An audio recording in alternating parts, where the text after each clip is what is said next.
అందరికీ నమస్కారం అండి. నా పేరు లక్ష్మి. నేను ప్రకృతి వ్యవసాయంలో హెల్త్ అండ్ న్యూట్రిషన్‌లో హెచ్ఎన్ఎంటీగా పనిచేస్తున్నాను. మేము గర్భవతులకి, బాలింతలకి అందరికీ కూడా కెమికల్ ఆకుకూరలు, కాయగూరల వల్ల ఎలాంటి హెల్త్ ప్రాబ్లమ్స్ వస్తున్నాయి. అదేవిధంగా ఎలాంటి అనారోగ్య సమస్యలు వస్తున్నాయన్న దాని గురించి వాళ్ళకి అవగాహన కల్పించి, మన ప్రకృతి వ్యవసాయంలో పండించుకున్న ఆకుకూరలు, కాయగూరల వల్ల ఆరోగ్యం ఎంత బాగా మెరుగుపడతదన్న దాని గురించి చెప్పి, ఇక్కడ మేము ఒక సూర్యమండలం మోడల్ ఏపిస్తున్నాము.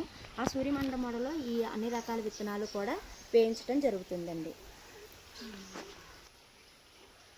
ఈ దీంట్లో సూర్యమండలం మోడల్‌లో పండించిన ఆకుకూరలన్నీ కూడా వాళ్ళు తీసుకోవటం వల్ల వాళ్ళ ఆరోగ్యం ఎంత బాగా మెరుగుపడుతదన్న దాని గురించి వాళ్ళకందరికీ చెప్పడం జరుగుతుంది.